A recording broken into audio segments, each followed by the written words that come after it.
Do solemnly swear to support and defend the Constitution of the United States of America from enemies foreign and especially domestic.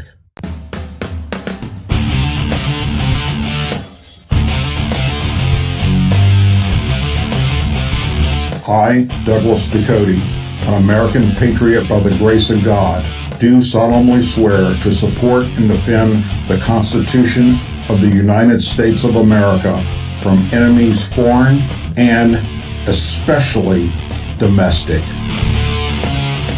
Say it with me. I pledge allegiance to the flag of the United States of America and to the republic for which it stands, one nation, under God, indivisible, with liberty and justice for all. Good evening and welcome to another edition of the Douglas Ducote Show. You had many places you could be tonight. You chose to be here with me, and for that I am forever grateful. I want to start off tonight's show sharing with you a little bit of insight about the submarine that they have now found pieces of. The one that went missing with the tourist on board, taking people down to look at the Titanic. While I don't know much about submarines and I wasn't in the Navy, I do know a little bit about search and rescue. During my Army time, I participated in numerous search and rescue events using our helicopter in mountainous ranges, in jungles, in deserts. And also I spent 3 years of my military career in the Air National Guard, where I switched services for a little bit. And during that time, I was in the 129th Rescue Squadron out at Moffett Federal Airfield in Sunnyvale, California. I was crew chief on the HH-60G Pave Hawk helicopter. And our primary mission was search and rescue. During wartime, our mission was to go retrieve pilots that were shot down behind enemy lines. But in peacetime, we participated in search and rescue for everything the Coast Guard couldn't reach, because the Coast Guard did not have aerial refueling capability, but we did on our HH-60 helicopters. And we also had not only the HH-60 in our unit, but we had C-130s that were capable of being refueler tankers for us. So the Coast Guard was limited to how far out they could go to sea to rescue somebody off of a boat, for instance. We were not. We could go out for miles and miles and miles. We were only limited to being able to hook up with the tanker to get gas. So anything past their reach, we got called to go do. So I participated in a lot of different search and rescue operations throughout my life in military, as well as when I worked in law enforcement. So I know a little bit about how that is organized. What I want to share with you, you'd be hard pressed to find it right now anywhere on the internet. It caught my eye on Tuesday, and I went back and I read it again, and it was very, very disheartening. And I'm going to share that with you. The mainstream media is not reporting this. It should be covered by Fox News. It should be covered by CNN. It should be covered by MSNBC. Everybody should be covering this. If not right now, in a few days, after it all sets in, and you know, we've retrieved whatever we can. Hopefully they can retrieve the bodies. But what we do know is it appears that the moment the sub went missing, it imploded.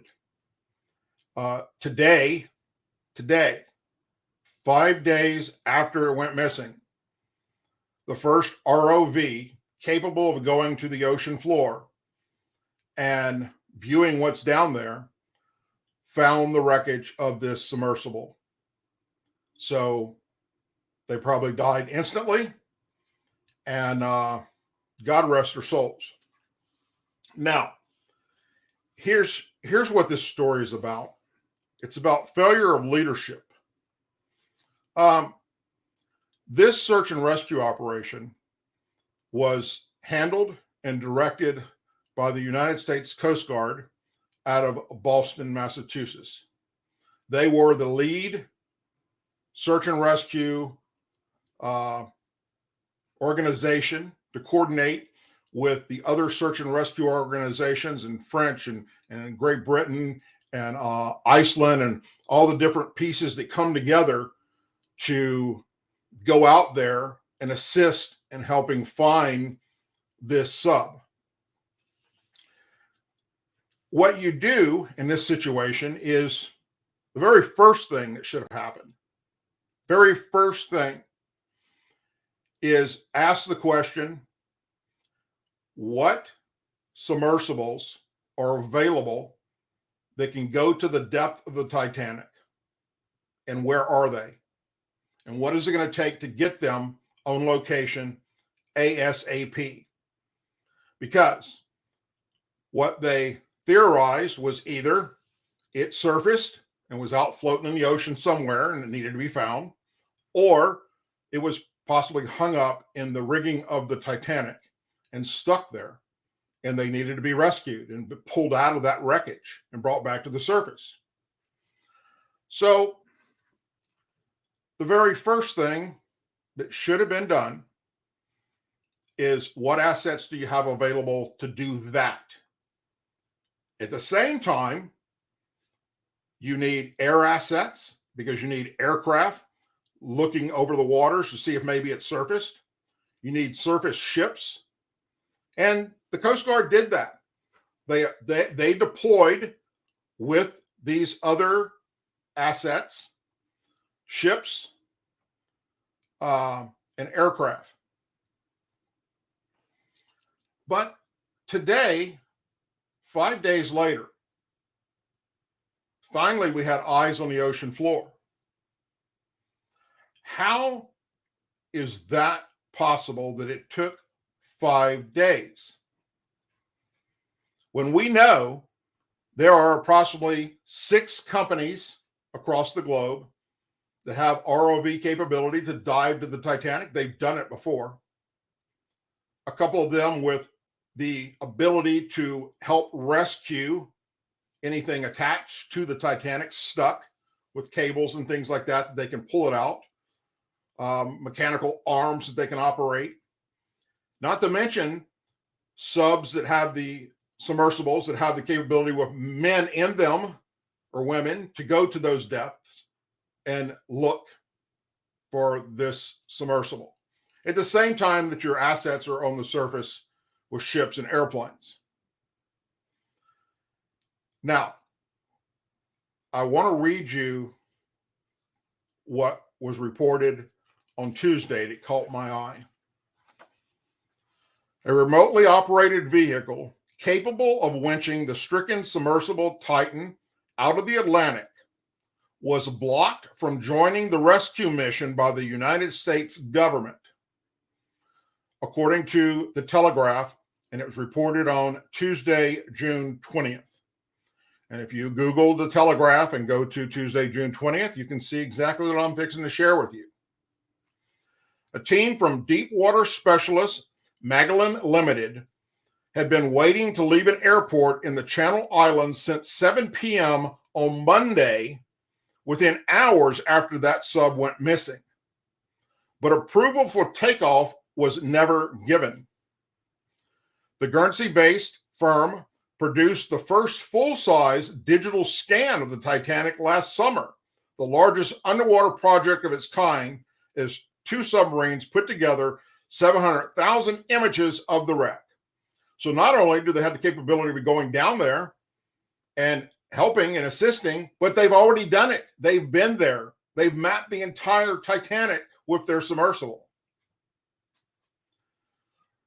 Britton Hunkin, former president of RMS Titanic Incorporated, which collaborated with Magellan, says the company has the essential equipment and expertise to help locate OceanGate's Titan submersible that went missing and recover it. But despite receiving apparent clearance from the Ministry of Defense to leave the UK airspace, the American government would not authorize the team's request to join rescuers 435 miles south of St. John, Newfoundland. Mr. Hawkins said U.S. officials indicated that they would prefer to use a New York-based vessel capable of exploring only 3,000 meters below the water, whereas the Milligan can plunge depths up to 5,000 meters and has already been all down and around the Titanic.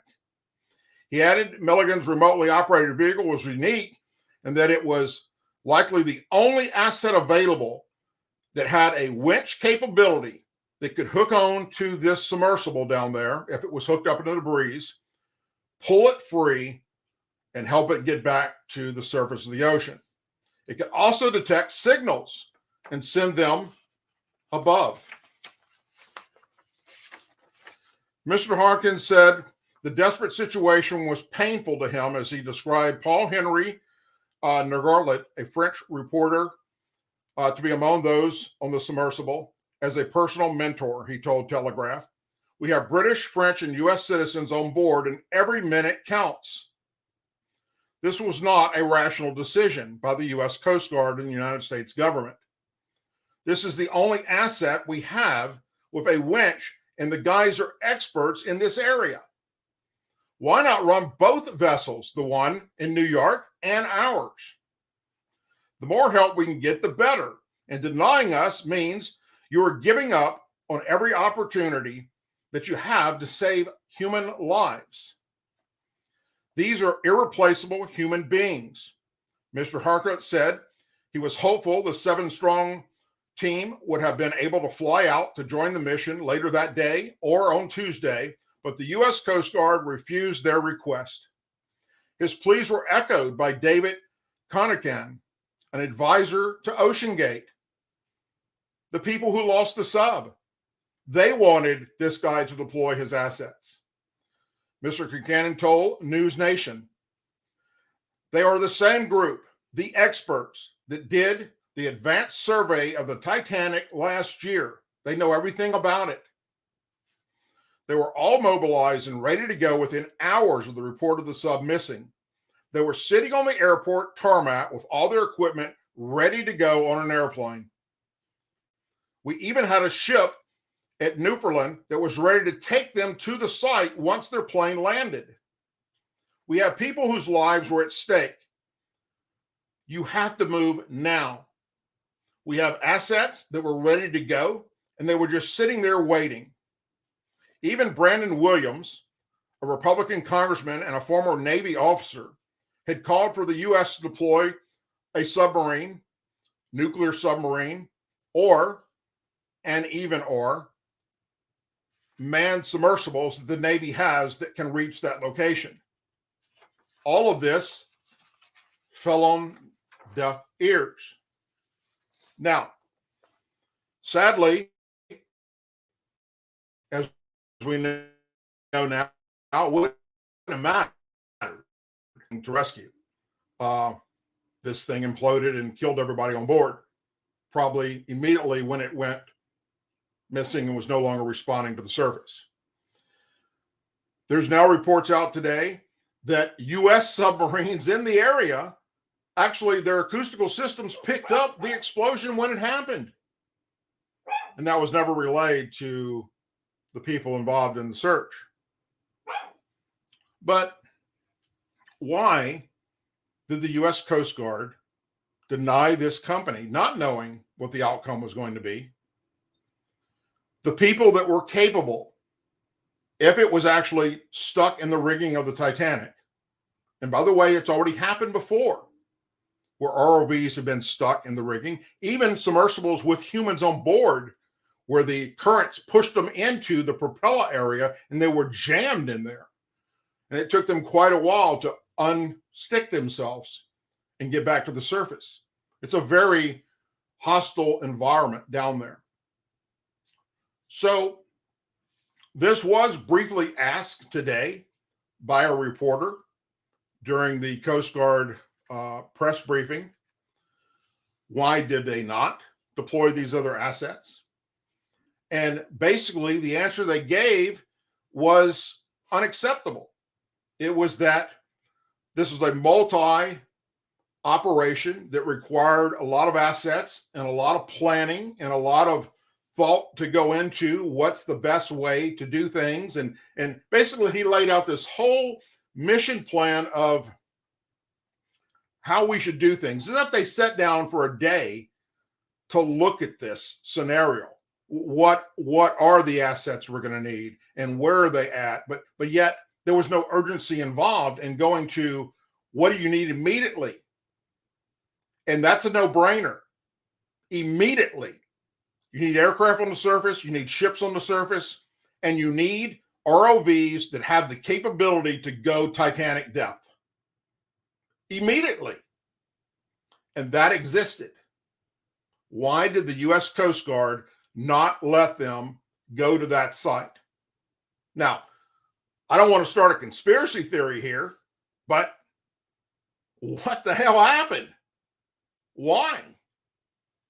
I want to know. I'm sure the families would like to know.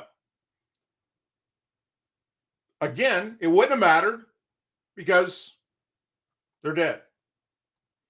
And they died probably instantly. Hopefully, they didn't suffer. But this is a complete failure of leadership at the United States Coast Guard. Whoever was responsible, the person, whether it's a male, a female, a transvestite, because they have those now in the Coast Guard and the Navy and all the military branches, whoever this person was, this human that chose not to allow these other assets to deploy to that location when people on the location were begging for it, should be court-martialed. There's no excuse for this. None. This is simple 101. Boom. It's a submersible. It's missing. It was going down to this location, the Titanic. It never resurfaced. It's either stuck on the bottom, it's floating on the top somewhere, or it's hooked in the rigging. What do we need? We got to have something that can go to the ground level, the floor level of the ocean, immediately to see it, as well as assets in the air and assets on the surface. And there was a failure in making that request happen. And it never happened. Today, Thursday, 5 days later, we get our first eyes on the ocean floor with an ROV. Now, that being said, there was an ROV that went out there yesterday, but it wasn't able to go that depth. So it only went about halfway, and it was looking sideways and scanning to see if maybe they could pick up an object.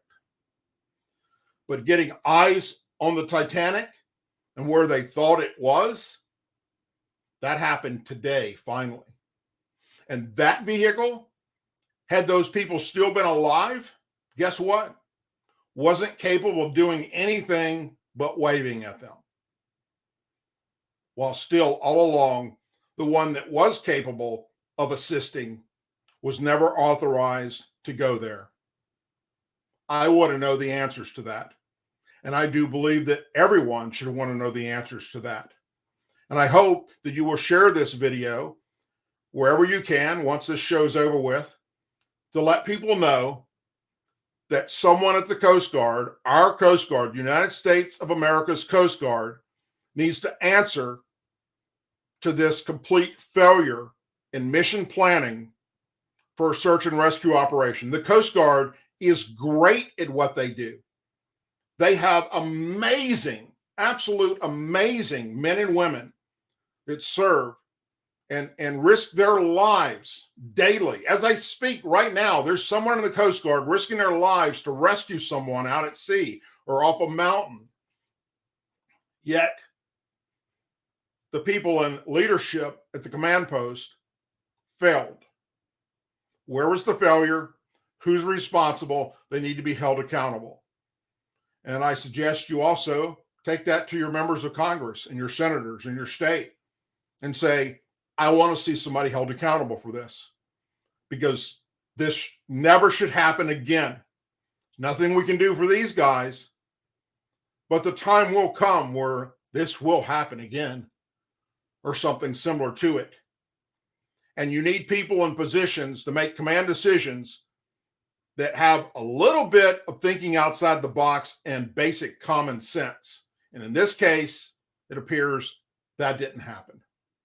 So that's all I've got to say about the submersible. What a shame.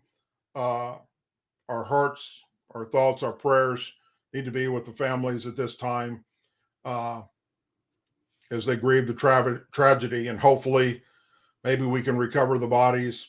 Probably not if it imploded like they're saying it did. There's probably nothing left to recover. Okay, moving on. The House and Ways Committee today released testimony from 2 IRS whistleblowers who said the Justice Department, the FBI, and the IRS interfered with the investigation of the tax evasion case against Hunter Biden. According to the committee chairman, Jason Smith, that testimony outlines misconduct and government abuse at the Internal Revenue Service and the FBI in the investigation of Hunter Biden. The allegations point to a steady campaign of unequal treatment of enforcing tax law, Department of Justice interference in the form of delays, divulsions, and denials, and to the investigation of tax crimes that were committed by the president's son, and finally, retaliation against IRS employees who blew the whistle on the misconduct. Whistleblowers described how the Biden Justice Department intervened and overstepped in a campaign to protect the son of Joe Biden by delaying, divulging, and denying an ongoing investigation of Hunter Biden's alleged tax crimes, Smith said. According to testimony released by the committee, one whistleblower, IRS Criminal Supervisor Special Agent Gary Shapley Jr., said decisions in the case seem to be influenced by politics. Whatever the motivations, at every stage, decisions were made that had the effect of benefiting the subject of the investigation, they said. These decisions included slow-walking investigative steps, not allowing enforcement actions to be executed, limiting investigators' line of questioning of witnesses, misleading investigators on charging authority, delaying any and all actions months before elections to ensure the investigation did not go overt well before policy memorandum mandated the pause. These are just a few examples, he added.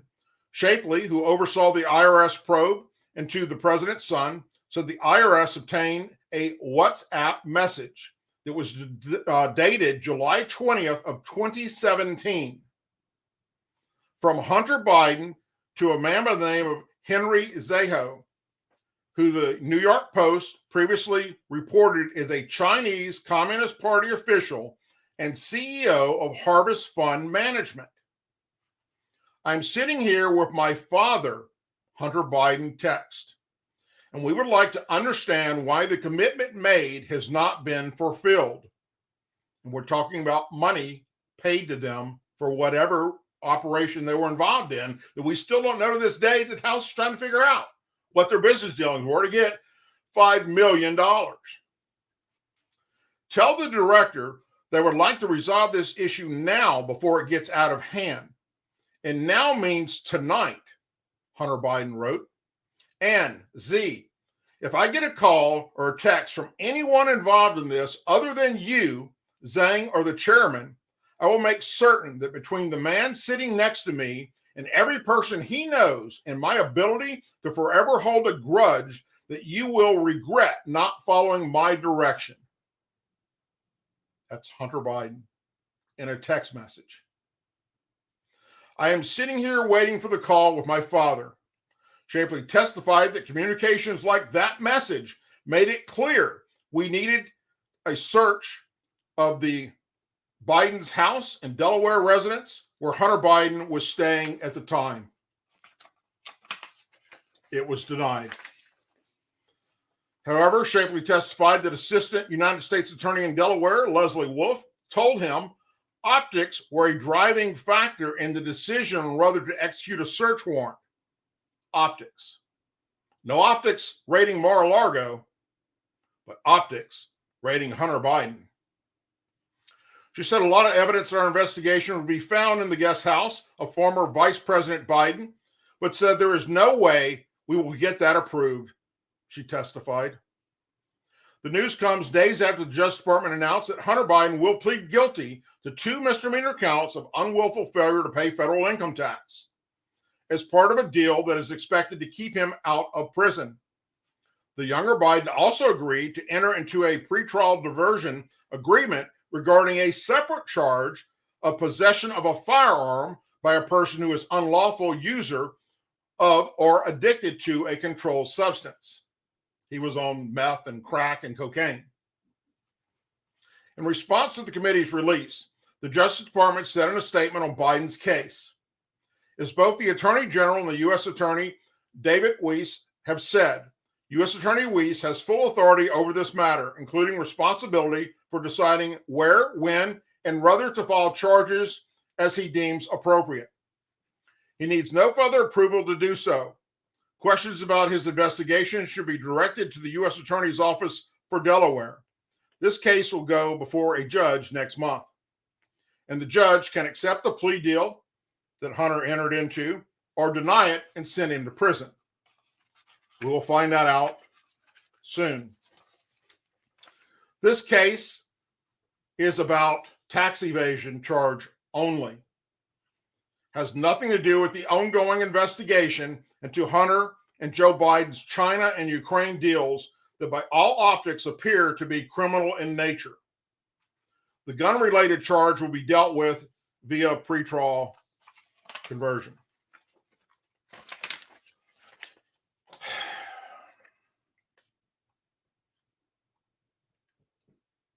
What a corrupt justice system we have.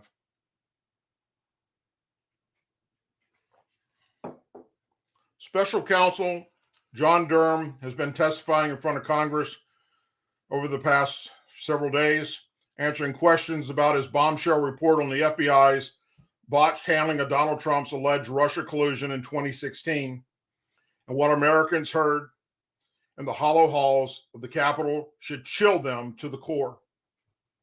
Durham told the House Judiciary Committee the FBI was too willing to accept and use politically funded and uncorroborated opposition research, such as the Steele dossier.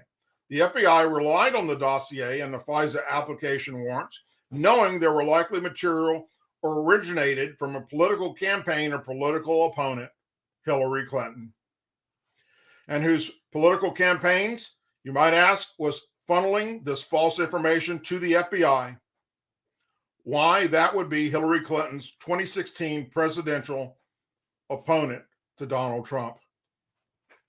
As if this was not bad enough, and it most assuredly is, at almost the same time as the same FBI was opening the case on Trump under false pretenses, it was closing its investigation on Clinton's mishandling of classified material with no charges.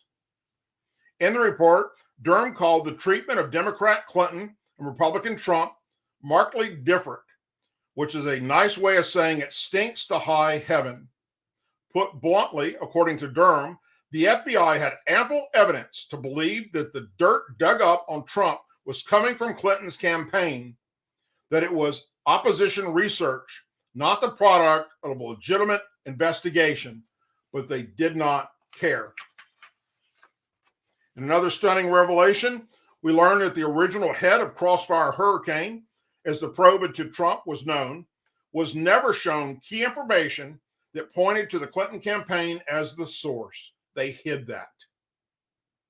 Apparently, upon learning this, that agent by the name of Joe Penicky was obviously furious. Who wouldn't be? This all came around the time, as you might remember, that FBI employees and star-crossed lovers, Peter Strzok and Lisa Page, were texting love notes about how they would never let Trump become president.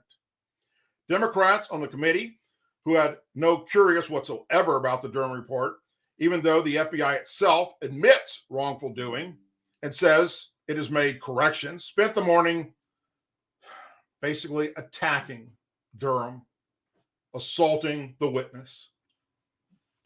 Durham was called a political hack, and one Democrat lawmaker suggested his reputation had been sold by alleged helping Trump, to which an unbowed special counsel replied, "My concern about my reputation is with the people who I respect and my family and my Lord, and I'm perfectly comfortable with my reputation with them."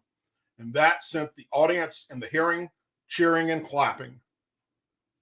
What makes Durham's discovery so damning, both in the report and his testimony, is that the very same Department of Justice he so deeply criticized for playing politics is not just once against investigating Trump as he runs for president, but indicted him this time.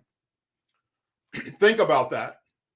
Durham has proven that the Russia collusion investigation against Trump in 2016 was poorly predicted and politically motivated.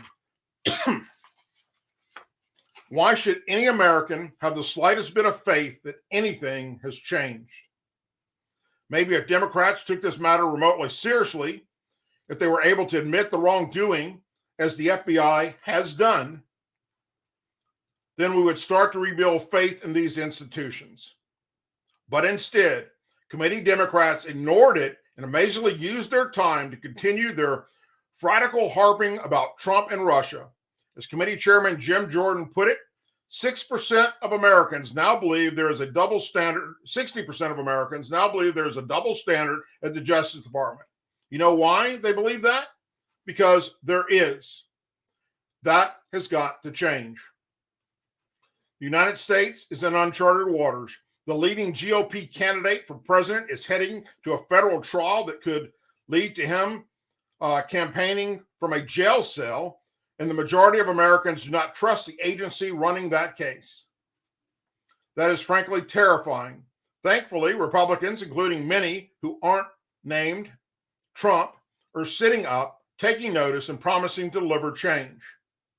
That included Florida Governor Ron DeSantis, who has made Department of Justice reform a center for his presidential campaign, and Senator Tim Scott, who says as president he would fire FBI Director Christopher Wray. All of the GOP candidates, and indeed every GOP elected official, need to keep the focus where it belongs, on a Department of Justice that, far from being blind, glares at conservatives like Trump and his associates while winking at Democrats like Clinton, Hunter, and Joe Biden. When there are two sets of laws in society, there is no law at all. There is only power.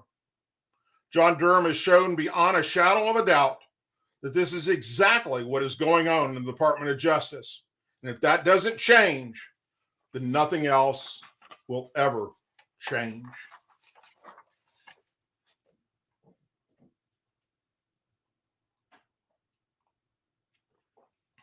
Yesterday, the House of Representatives voted again, and this time it worked, passing the vote to censure Representative Adam Schiff for pushing claims that former President Donald Trump's 2016 campaign colluded with Russia.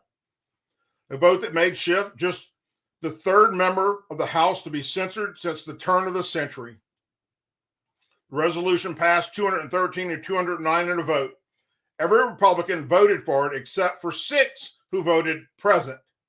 I don't have their names right now, but I will find them and I will post them to allow you to contact them and express your opinion. And every Democrat obviously voted against it. Immediately following the vote, Democrats gathered on the floor and chanted shame and disgrace as House Speaker Kevin McCarthy tried to gavel the House in order for several minutes. Representative Ilhan Omar was heard calling McCarthy a spiteful coward and accusing him of weak leadership. McCarthy then asked Schiff to present himself in the well of the House, and Democrats clapped and cheered as he approached.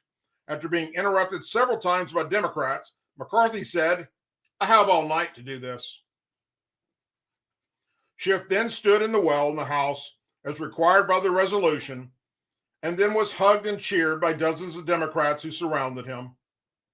The measure also requires the House Committee on Ethics to investigate Schiff's falsehoods, misrepresentations, and abuse of sensitive information. It was the second time the House tried to pass a resolution censoring Schiff from Representative Ann Pauline Luna. A resolution from Luna failed on the House floor last week because it recommended a fine against Schiff of $16 million, which was half of what the investigation into Trump cost us, the taxpayers, with Democrats opposing it and 20 Republicans opposing it. So they removed that language. The resolution was able to pass on a party line vote, which Luna said was needed to fight back against Schiff's lies about Trump.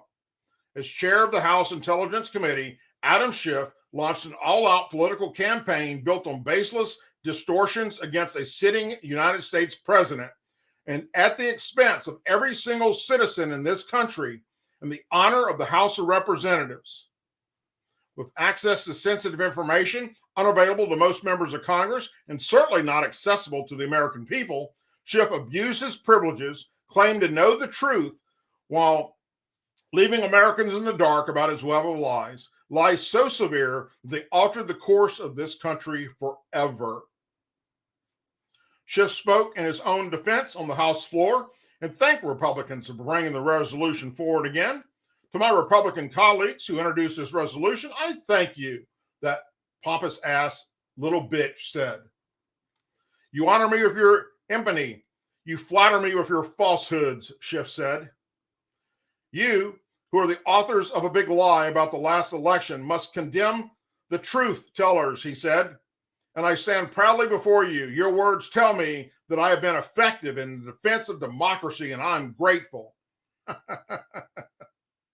Schiff was a leader of Trump's first impeachment proceedings, which was launched over a phone call made to Ukrainian president, in which he tried to leverage U.S. military aid in a bid to get him to announce an investigation of now President Biden. Democrats tried to table the resolution to censor Schiff on Wednesday, but failed in a 218-208 vote along party lines. Former Speaker Nancy Pelosi did not mince words when she accused Republicans of doing Trump's bidding and told them they looked miserable in the process.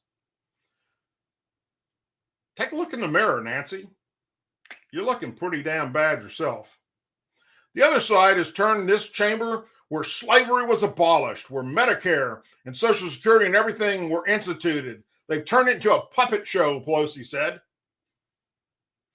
And you know what? The puppeteer, Donald Trump, is shining a light on the strings. You look miserable. You look miserable. You're wasting time. The vote is not the first time House Republicans have used their majority in Congress to target Schiff. McCarthy pulled Schiff off the Intelligence Committee last year for promoting claims that the 2016 Trump campaign was working with Russia, an allegation that was never proven. In fact, it was proven to be not true by several investigations. So here are the facts. Adam Schiff and your Democrat minions. You, Mr. Schiff, continuously told the American people that you had rock-solid evidence proving beyond a reasonable doubt that Donald Trump was 100% guilty. That's what you said. Those are your words repeated every week for 4+ years. Yet at no time did you ever show the American people your proof. Never. Then the Mueller report proved you 100% wrong. The Durham report proved you 100% wrong. And both Mueller and Durham provided the only crimes committed were actually done by the FBI and the Clinton campaign. Both reports proved that there was no Russian collusion involving Donald J. Trump. That being said, we still await your proof, Mr. Schiff. Now that you've been censored, put up your proof or shut up, you lying bastard. You had 7 years to show your rock-solid proof, yet you have shown us nothing but words out of your pathetic mouth.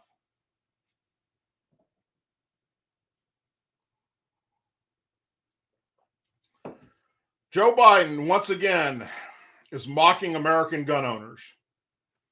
saying once again they'll need F-16s to fight back against government tyranny. The president also ridiculed a famous pro-liberty quote by Thomas Jefferson, who is credited as the primary author of the Declaration of Independence. "We have to change," Biden said about gun violence during a private fundraiser event in California that took place on Tuesday.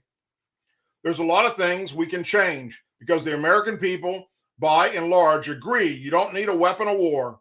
I'm a Second Amendment guy. I taught it for years, 6 years in law school. And guess what? It does not say that you can own any weapon you want. It says there are certain weapons that you just can't own. Even during when it was passed, you couldn't own a cannon. You couldn't own a machine gun. No, I'm serious, I love these guys who say the Second Amendment is, the tree of liberty is water with the blood of patriots. Well, if you want to do that, you want to work against the government, you need an F-16. You need something else than just an AR-15, he added. Last year, Biden said his gun control effort doesn't violate anyone's Second Amendment rights, adding that no amendment is absolute. "I have the United States Attorney General with me here today, and we put together a comprehensive strategy to combat gun crime in cities like New York, Philadelphia, Atlanta, and many other cities like San Francisco here," Biden said. "First, we want to crack down on the flow of firearms used to commit violence." That'd be handguns, by the way, and knives. He went on to say that includes taking on and shutting down rogue gun dealers. It's about doing background checks. We already do that. Oh, look at your son, by the way. As well as outright selling, making sure that the people who are not allowed to have a gun don't get the gun in the first place, as your son wasn't supposed to have a gun in the first place. And again, for any of the press that's listening, this doesn't violate anybody's Second Amendment rights. There's no violation of Second Amendment right. There's no amendment that's absolute, Biden continued. When the amendment was passed, it didn't say anybody could own a gun and any kind of gun they wanted or any kind of weapon. You couldn't buy a cannon when this amendment was passed. So there's no reason why you should be able to buy certain assault weapons. But that's another issue. No, Joe, United States Constitution does not say you can only own certain types of weapons. Doesn't say it. It's nowhere in our history. Those words you made the fuck up. It does not say you cannot own a cannon. It does not say you cannot own a machine gun. Hell, Joe, machine guns were not even invented until the 1800s. History lesson for you, Mr. Occupier, 1600 Pennsylvania Avenue. The United States Constitution was not created until September 17, 1787, and its effective date was March 4th, 1789. 95 years later, in 1884, a man by the name of Hiram S. Maxim invented the first automatic machine gun in the United States. So, sir, you are the liar in chief. Again.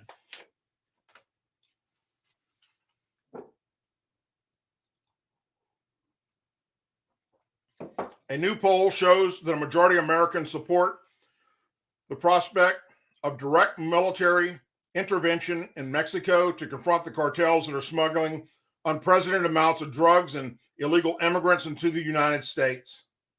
According to the Washington Times, a recent poll revealed that 61% of Americans support the idea of deploying the U.S. military to fight the Mexican cartels.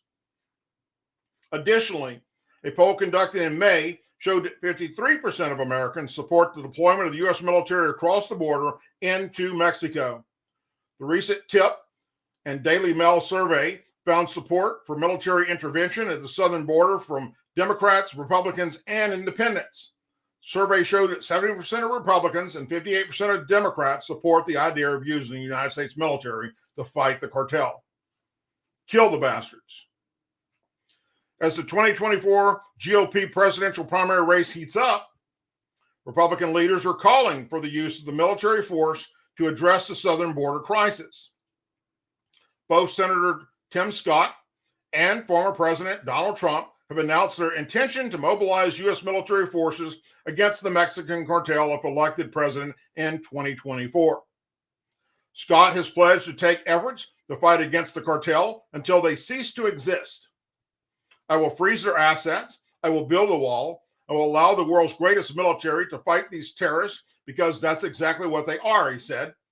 In a video filmed on the southern border, Trump shared his plan for dealing with the cartels and the border crisis.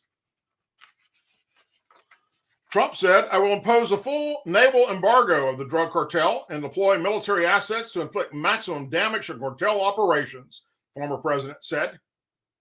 Now, I must note that Donald J. Trump also suggested the same thing back when he was the president. He called the drug cartel terrorist. He said, I'm going to activate the military and send them in there to kick their ass. Then, after meeting with the president of Mexico, decided against doing anything to stop the cartel. I reported on that at the time because I could not figure it out why he changed his mind. Nor did he ever tell us why he changed his mind.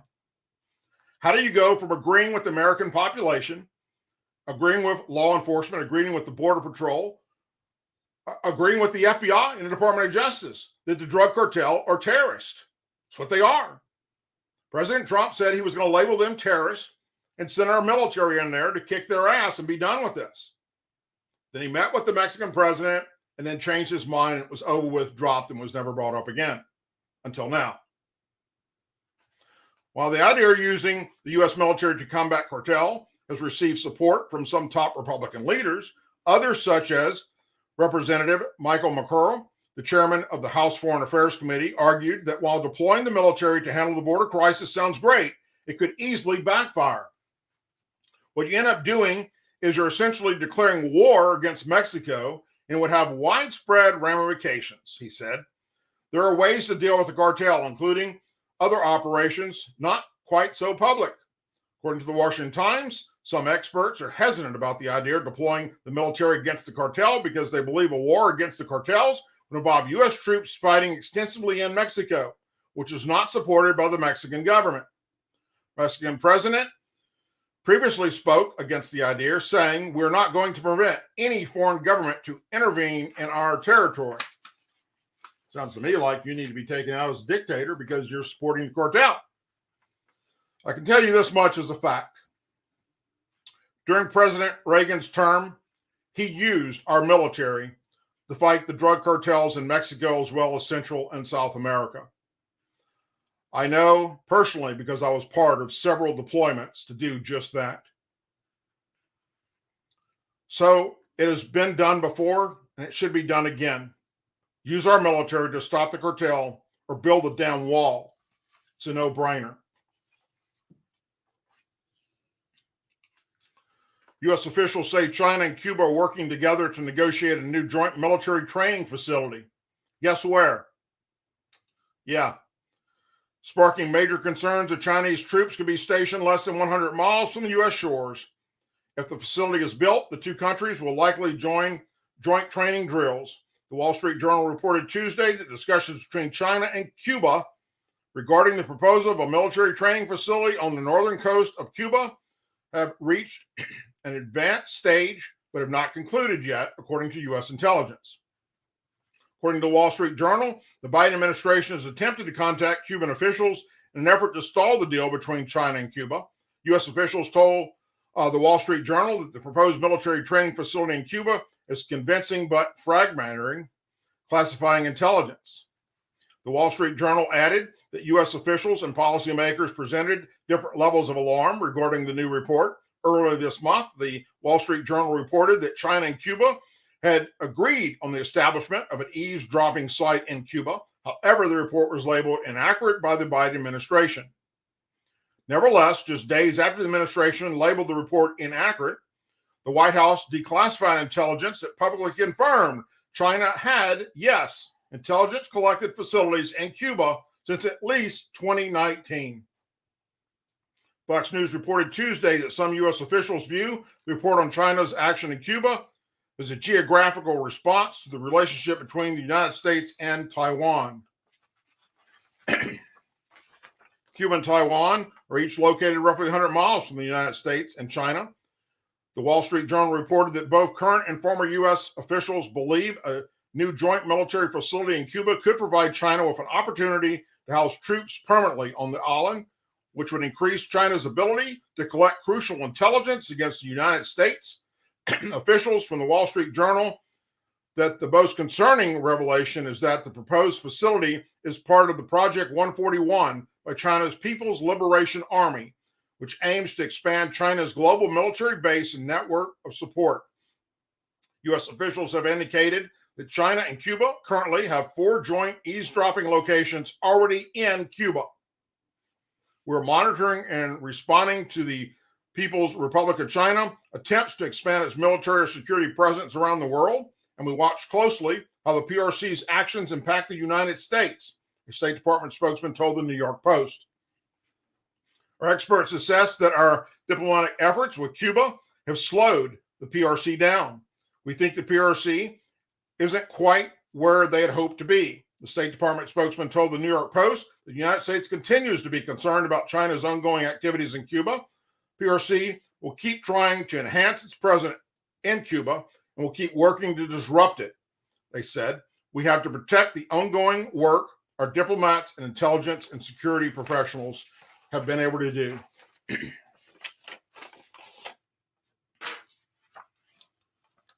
Cuban Missile Crisis comes to mind. And JFK, the last Democrat to hold an office at 1600 Pennsylvania Avenue, to have a set of balls.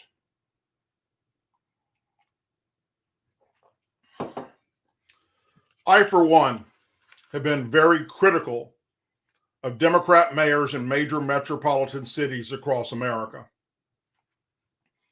And if you watch my show, you know damn good and well, I've spoke about it thousands of times. It is where 99% of all the worst crimes are committed in America. Murder, shootings, drive-bys, rapes, burglaries, homicides, carjackings, robberies, BLM, and Antifa violence allowed to go unchecked, all in Democrat-run cities. But I will give credit where credit is due. The tribulations that have swept big cities over the past few years have been nearly biblical in scale.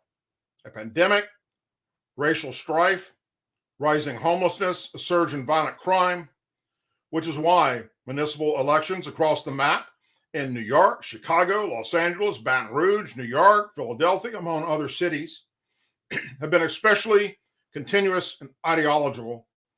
Dallas stands as an exception. Dallas, Texas. Last month, Dallas Democrat Mayor Eric Johnson, 47, cruised unopposed to a second term, marking the first time that's happened in the city since 1967. Mayor Johnson is a Black Democrat, but he's unlike the others. In a poll by the Garrett Hart Yang Research Group, Johnson's approval rating stood at a gravitating, defying 77%, with 54% saying their city is headed in the right direction. Johnson's remarkable personal story, a precocious kid from the rough West Dallas neighborhoods who's driving intelligence to impress his first grade teacher, that she helped wrangle a scholarship for him in an elite private school where he thrived. He went on to earn 3 Ivy League degrees. When Johnson took office, violent crime was rising in Dallas to levels not seen since the early 1990s. And then it got even worse once the pandemic hit. Johnson said, I think it actually required a slightly different skill set than what is normally required. And that skill set really revolves mostly around a certain amount of convictions around some principles of being willing to hold the line on some things and withstand some direct hits politically. Johnson opposed reducing the police force and made a counterproposal to boost the number of officers on the street, and to pay for it, we're reducing the call reducing the bloated salaries of the highest paid city officials. Hashtag defund the bureaucracy, not the police, he tweeted. Black Lives Matter protesters then marched on his house many times. City Council recently voted down the salary cut proposal. Johnson also demanded a more aggressive strategy for combating violent crime, which was delivered by the police chief, Eddie Garcia, also a black Democrat, who took over in early 2021. Parts of it involved tactics such as deploying violent interrupters to resolve street-level conflicts and guide those who need them to social services, and cleaning up the horrible areas of town, such as trash-filled vacant lots and old houses and buildings that were crumbling and falling down where the crime can breed. The plan also involved policing hotspots strategy. Statistics suggested it is working. Of the nation's largest city, Dallas appears to be the only one to buck the trend of rising crime. In each of the past 2 years, statistics for murders, rapes, and aggravated assaults have gone down under his leadership. Now, if only the other Democrat mayors across America would follow his lead, our country would be a better place for us and our children. But don't hold your breath, because you'll pass the fuck out. And my last story of the night, this is a story that is not medical misinformation, YouTube fact checkers. It's 100% factual, and it is being reported tonight by all the mainstream media. The story is directly from AmericanMilitaryNews.com that I'm about to read. So before you censor me, put in the time to do your homework, please. The mainstream media is now reporting that the Food and Drug Administration, FDA, has officially revoked the authorization of the Johnson & Johnson COVID vaccine following concerns over rare blood clots. What an amazing feat. How many people had to die for them to realize this shit? Which led to a significant decline in demand. J&J's parent company, Janssen, had anticipated this action and requested that the FDA withdraw authorization for the vaccine after discovering the last batch of doses, approximately 12.5 million, had actually expired, and they were still giving it out.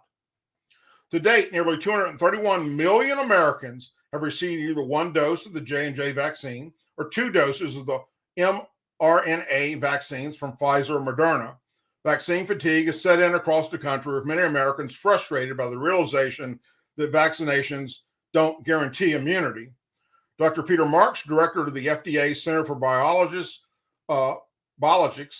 Evaluation Research, stated, because FDA understands that Janssen Biotech Incorporated has requested the FDA withdraw the EUA for the Johnson COVID-19 vaccine, FDA has determined that it is appropriate to protect the public health and safety to revoke this authorization.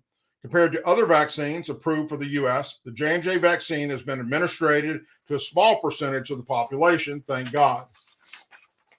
Only 367 million Americans have received the Pfizer vaccine, with more than 232 million have received a dose of the Moderna vaccine. J&J's shot have accounted for only slightly about 19 million of the total doses administered in the U.S. since early 2021.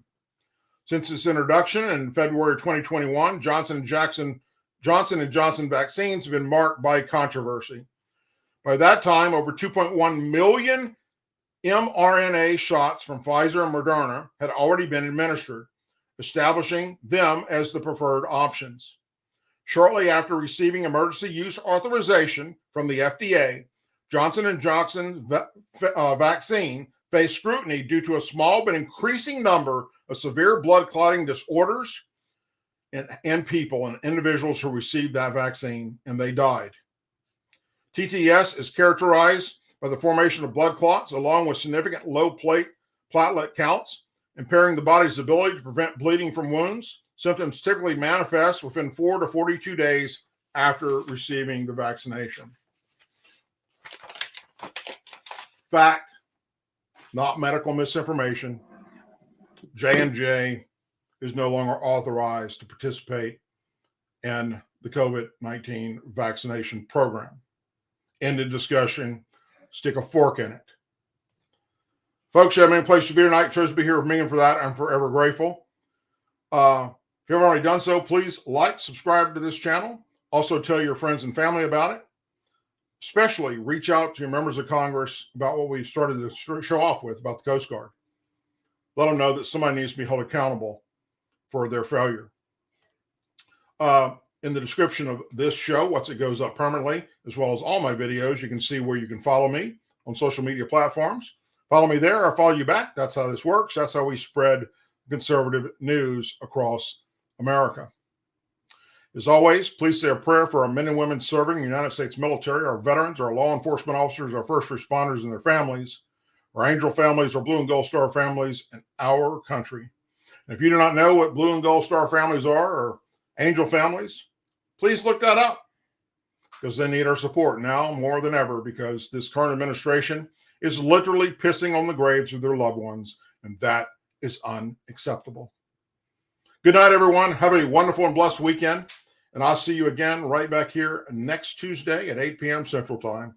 Anything breaks between now and then, it's very important that you need to know about. I'll be sure to do a video about it or do a live show. Other than that, have a wonderful and blessed evening and a wonderful and blessed weekend. Take care, everyone. See ya.